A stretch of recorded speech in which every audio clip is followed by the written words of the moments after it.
Welcome to the Emanuel Swedenborg Fan Club podcast.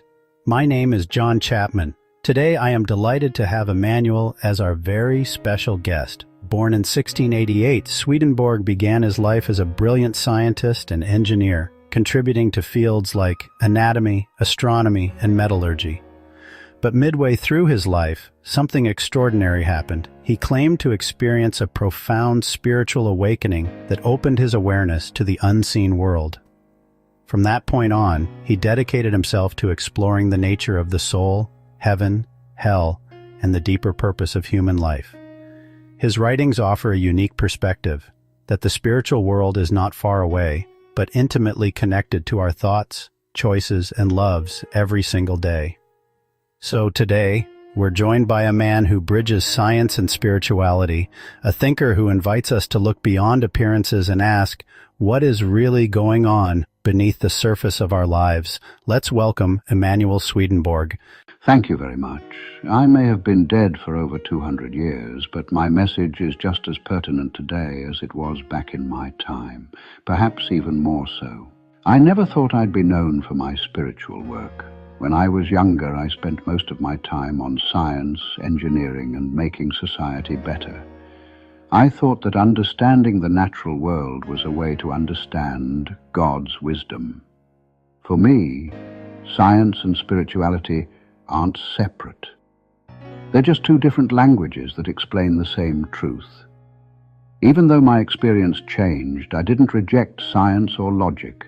I faced experiences that couldn't be explained by logic, but they were real. I treated those experiences just like science. I observed, recorded, compared patterns, and looked for connections. I believe that truth should never clash, whether it's in the natural world or the spiritual world. So, let's talk about the beginning of your life's journey. It's very interesting, practical, and relatable. You were a highly respected person in the fields of science and engineering. You advised the country's leaders, participated in the country's industrial projects, and solved real technical problems. What sparked your early interests? Was it ambition, curiosity, or something even deeper? My curiosity always pushes me forward. That's my main drive. I want to understand everything. From the tiny parts of the human body to how planets spin in space, I want to know how everything works. I thought there were certain rules for creation. If God made the universe, it should show wisdom, structure, and order. I studied maths, how things move, how the body works, and natural philosophy. This is because I felt that truth is the same no matter where it shows up. When I looked into the brain, I asked myself how feelings are connected to matter. I was sure that the human brain was more than just biology, but I still didn't understand how that connection worked. I didn't see science and spirituality as enemies. I think they're just two different ways to explain the same truth. Now this is where your life takes a dramatic turn. Up until this point, you're not a mystic or seer, but a man of science, a respected thinker, an engineer, a member of the Swedish House of Nobles. Then, in your mid-50s, something changes. You begin to experience a spiritual awakening. This change didn't happen overnight. It grew little by little. At first, my dreams were much more organized and clear than normal dreams. It wasn't just a jumble, but like a guide, leading me with symbols and experiences instead of words. Slowly but surely, those experiences became much clearer and started to enter my real life even when I was awake. It was like I was in a physical world, but feeling the reality of another dimension. I didn't feel any confusion or worry. Instead, I felt peace and clarity. It was like someone was teaching me about how reality works, beyond what my body could feel. I questioned everything. I checked if those experiences were logical, right? And if they led to understanding or to confusion. If it led to pride, fear, or confusion, I pushed it away. If it led to clarity, humility, and understanding, I listened to it. I treated spiritual experiences like scientific observations. Have you ever doubted your mental health or your understanding of this experience? Yes, examination is necessary, for nothing of faith should be received blindly, but seen in the light of reason. I observed my experiences carefully. I sought whether they led to charity and understanding, or to self-love and confusion, for visions can elevate a person into pride. Yet, in my case, they brought not honor, but responsibility. I was not made greater than others, but was entrusted to witness and to teach what was shown. So, let's talk about something really important in your life. You once said that God doesn't send anyone to heaven or hell. This is different from what most religions teach. Can you explain what you mean by that? I do not believe God punishes or rewards us in the way a lot of people think.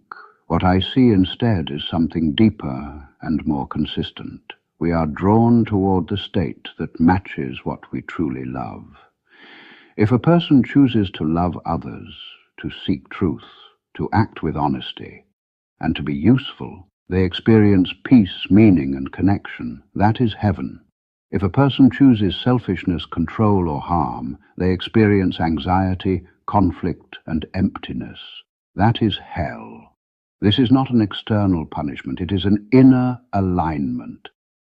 Each person moves toward what they genuinely desire at their core. Whether they recognize it or not, their ruling love will always lead them, and ultimately it will define their reality. So, your understanding of right and wrong changes completely. You are no longer following rules to avoid punishment. You are shaping the kind of person you choose to become. Life is not about passing a test. It is about transformation, about becoming someone better. So the real question is not whether you will succeed or fail, but who you are becoming in the process. Yes, that is the reality. Life is not a test you pass or fail. It is a process of becoming. Your choices, your habits, and your repeated decisions reveal what you truly value. What you value at your core determines where you go, both in this life and the next. Goodness cannot be faked. In time, your true motives become clear to yourself and to others. Life is not about perfection. It is about direction, consistently moving toward what is good. Another thing I found striking was how you described angels. You didn't present them as mystical beings with wings and halos. You described them as fully human in form, recognizable, relatable, and real. Yes, angels are human beings who have grown spiritually. They live in love and wisdom with a genuine desire to help others. They continue to learn, to work, and to build communities. Their joy is found in serving others and pursuing shared good. The wings seen in images are symbolic of understanding. The light around them represents wisdom. Angels are not a different kind of being. They are people who have passed into the spirit world and have grown in wisdom. One of the most striking things about your work is your focus on love, relationships, and connection. Many people expect spiritual teaching to center on rules, behavior, and rituals, but you place love at the very center of everything that is real. So why is love so central to the way you understand the world? Love is more than a feeling. It is a fundamental force that shapes the heart and defines what a person sees as real. Everything a person does is driven by what they love the most. Even decisions that appear logical or practical are guided by deeper desires and beliefs. Heaven, then, is not about power or hierarchy. It is about love, mutual respect, and the way people live and grow together in harmony. Genuine connection is not based on control, possession, or dependence. It is about two people supporting one another in becoming who they are meant to be. Love grounded only in appearance or convenience is short-lived. But love rooted in shared purpose, respect, and spiritual growth lasts even beyond this life. You've said that relationships can continue after death, but not in the way most people expect. For some, that idea brings comfort. For others, it can be deeply confronting. So what determines whether a relationship continues once the body is gone? Only what is genuine lasts. If a relationship is built on habit, fear, or social pressure, it often weakens even in this life. But when two people are united by real understanding, mutual respect, and shared values, that bond continues and can deepen. In the spiritual world, everything is brought into the open. People become transparent to one another, revealing who they truly are and what they genuinely love. And it is this clarity, this honesty, that determines why some relationships last, while others naturally fall away. We are all curious about the afterlife, so let's address it directly. What happens after death is not an instant judgment or a sudden transformation. It is a gradual and orderly process. So the real question is, what happens first? At first, most people are not aware that they have died. They experience it as a kind of awakening. They recognize themselves, recognize others, and their thoughts and feelings remain the same. Gradually, their surroundings begin to reflect what is within them. Those who value kindness and genuine relationships are drawn into environments that express those qualities. Those inclined toward control, resentment, or despair move toward states that reflect those tendencies. There is no abrupt transformation. It is a gradual process of self-discovery and alignment. One of your central teachings concerns how the Bible should be understood. You've said that many of its stories are not merely historical accounts, but symbolic in nature. So why are symbols so important? Spiritual truths are difficult to express directly. Symbols allow these deeper realities to be communicated across cultures and generations. Stories do more than convey information.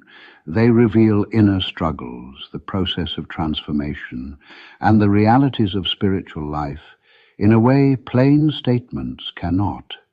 If we focus only on the surface, we miss the essence of what is being taught. A journey, for example, represents inner change. A war signifies moral conflict, and a city reflects the state of the heart, or a community shaped by shared beliefs. So for you, spiritual books aren't just old stories, but more like a guide for personal growth.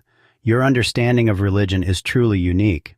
Yes, that is correct. Scripture is written in layers. There is a literal meaning and there is a deeper symbolic meaning. These layers exist together, but the essential truths are often found within the symbolic level. When this is understood, spiritual teaching is no longer something to fear. It becomes a path of growth, insight, and deeper understanding. Most people are not psychologists or mental health experts. They are simply living their lives, managing stress, raising families, making decisions about work, relationships, and meaning. So if someone asked how to apply your ideas in daily life, what would you tell them first? Personal growth is rooted in everyday life. That is where it truly takes shape. Our choices, habits, and repeated actions form our inner character. Growth is not confined to religious practices or gatherings. It is expressed in honesty, in love, and in an awareness of how our actions affect others. Small, consistent actions matter most. Choosing kindness, telling the truth when it is difficult, and putting others before self. These are the habits that shape the heart over time. We do not become good or wise in a single moment.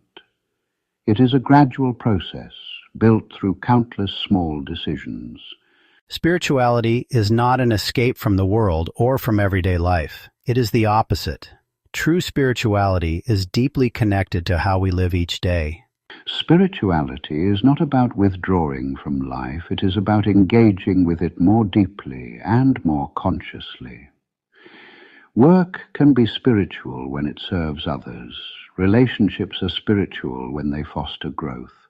Learning with humility and solving problems for the good of others, rather than for pride, are spiritual acts. It is not about leaving the world behind. It is about becoming someone who contributes to it in the best possible way for the benefit of others. Now let's turn to the present, especially the world we live in today. We are surrounded by constant information. It creates pressure, comparison, and ongoing anxiety. So the question is this: is the modern world holding back our inner growth, or is it creating a new path forward? Every era has its own challenges. Today we have more knowledge and more opportunity than any generation before us, but we also face constant noise, distraction and pressure to compare ourselves with others. The real challenge now is learning to maintain inner stability in a world that continually demands our attention. Spiritual growth requires space for reflection. It calls for honest examination of our intentions, our thoughts, and what we truly value. Technology itself is not the problem. The problem is a lack of clarity about how we use it and what we are allowing it to shape within us. You often speak about meaning and purpose. Many people today feel uncertain or disconnected from any real sense of direction in their work and life. So, how does a person begin to find their purpose? The meaning of life is often simpler than people assume. Meaning arises when a person becomes part of something greater than themselves. It is found in helping others grow, learn, and live with greater peace. Not everyone is called to change the world on a large scale, but everyone can improve the life of another in some way. When life is centered only on personal success or status, it often leads to emptiness. When it is centered on being useful to others, it leads to fulfillment. Usefulness is what gives life its meaning. In your teachings, one idea stands above the rest. We become what we love. If listeners were to remember only one thing, perhaps it should be this: Yes, examine what you truly love.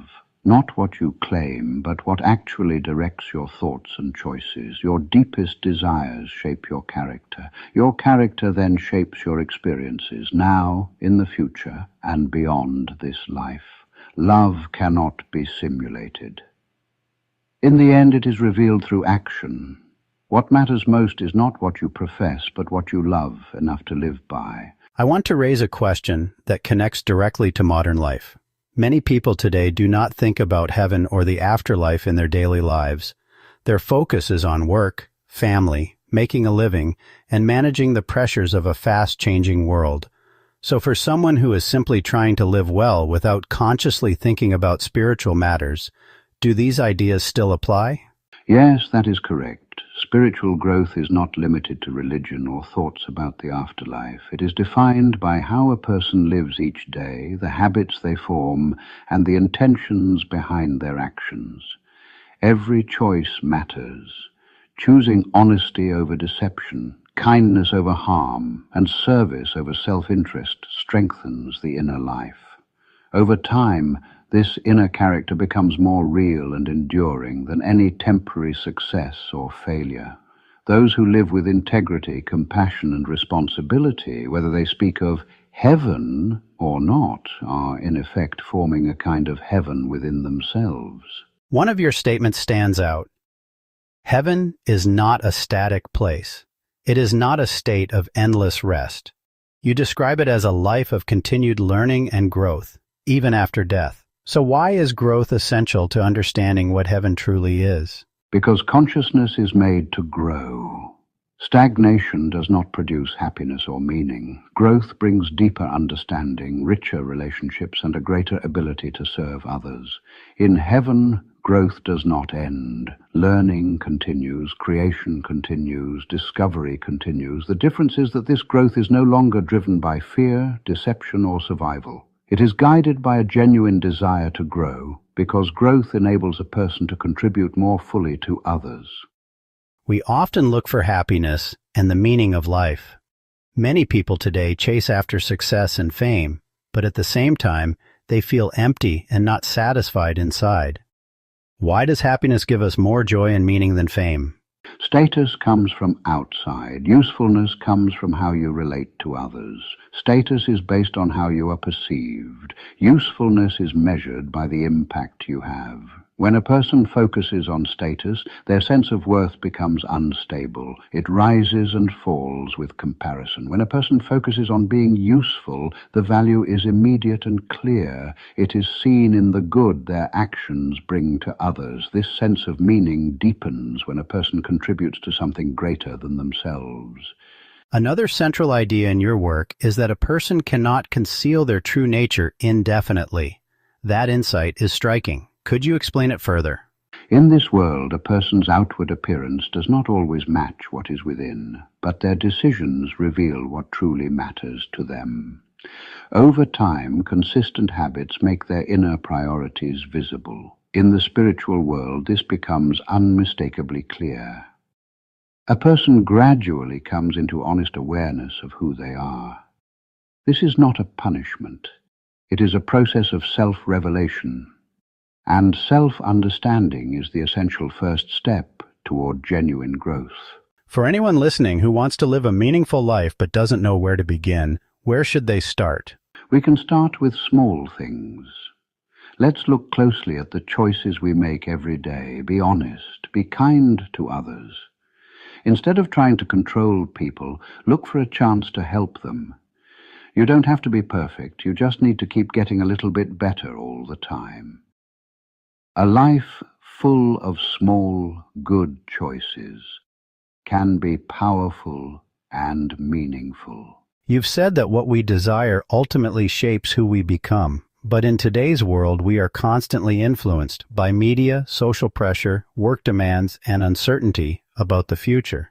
So how can a person distinguish between what they truly desire and what they have been conditioned to want? True love is not a passing feeling. It is a steady commitment rooted in the heart. Many things compete for our attention and stir temporary desire. But what a person truly loves is what they remain faithful to, especially when it is difficult or unnoticed.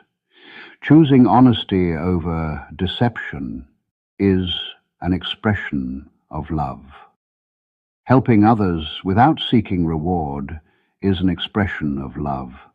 Continuing to learn and grow, even in private, is also an expression of love. Real value is not found in words, but in consistent action. Seek opportunities to serve others and commit yourself to what is wise. In doing so, you find peace in this life and a deeper, lasting joy beyond it. We've had a flood of messages coming in on the live feed. Emanuel, if you're up for it, I'd love to pitch some of these modern dilemmas to you. I am ready. Truth is timeless, only the costumes change. Clara from Stockholm, Sweden asks, Mr. Swedenborg, you were a man of hard science and logic. How do you explain your sudden shift from studying anatomy and mechanics to claiming you could talk to angels? I do not see it as a shift, but a completion. My early work was a search for the seat of the soul through the physical body. I realized that nature is a theater of the spiritual world. I did not leave science behind. I simply followed the ladder of causes until I reached the first cause. My spiritual eyes were opened so that I might explain the internal sense of the word, proving that the divine is not a distant abstraction, but the very substance of love and wisdom. David from Brisbane, Australia asks, in your book, Heaven and Hell, you describe the afterlife very differently than traditional theology. You say people essentially choose where they go. How does that work?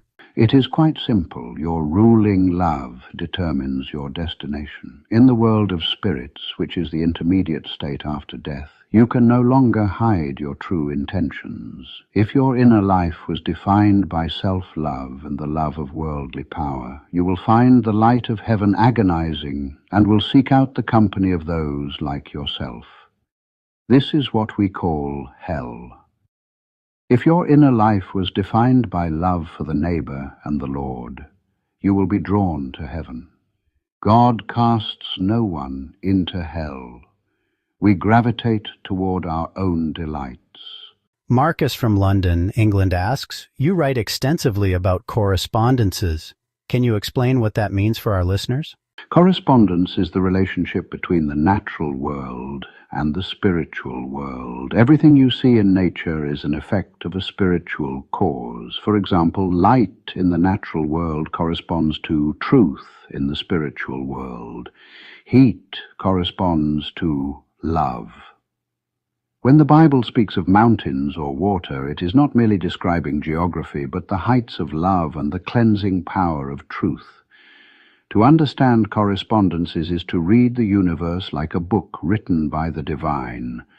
Elena from Philadelphia, USA asks, what is your most important message for someone living a busy, modern life today?